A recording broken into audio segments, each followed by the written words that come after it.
Peter Martin, the Web Doc, and we have Art Jackman back in the studio today because recently I've received some very alarming emails. And they were alarming to me, and I'm sure that if you've gotten them, you're probably alarmed as well. But Art, I've received these emails lately, and I have a bank account with Wells Fargo. And these emails came across and actually had the Wells Fargo logo. It had from Wells Fargo in the from name, looked like a Wells Fargo email.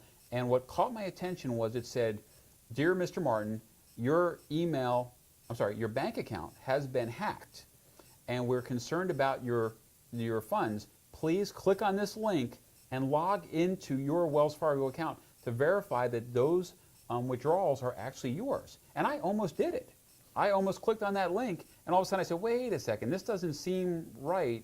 And I started doing a little research, but fortunately I didn't do it, but I'm sure a lot of people may have made that mistake. They do, and because what happens, these emails appear very legitimate. They have the logo that's you would see from Wells Fargo. Recently we had the breach of information from Target. People had received a lot of emails that appear to come from Target. They had the Target logo and asked for people's social security number, Target, the email.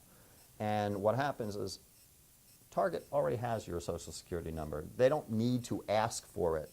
So what I would recommend is if you're getting one of these emails, you go to a known legitimate site, look it up on the computer through the phone book. Don't use the information that's provided in the email. Another telltale sign that this may be a scam is that the domain, which is the top of the address where it's coming from, is not from a secured site. If any business that has financial information, they're going to have a secured site.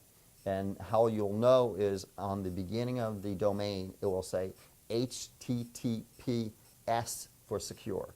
If that's not there, that is probably the first sign that it is not a legitimate email address. But the best advice I would tell you, go to a reputable known site to look up the company that you're dealing with, call their 1-800 number, check, and then you can also refer what you believe to be a scam to law enforcement for investigation. Great, great.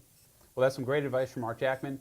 Like I said, when you start seeing these emails, if you have any doubt, because this is becoming rampant and they're very sophisticated, before you click on a link and give anybody your personal information to protect yourself from identity theft and cybercrime, and actually I kind of call this a little bit cyber terrorism, because these people are going out there and literally stealing people's savings. It is, and I've talked about it and I said, this is essentially an economic homicide. Wow, that's a great term. So, yeah, people need to protect themselves out there. Awesome. Well, Art, thank you so much again for taking the time and being with us today. Thanks so much, Peter.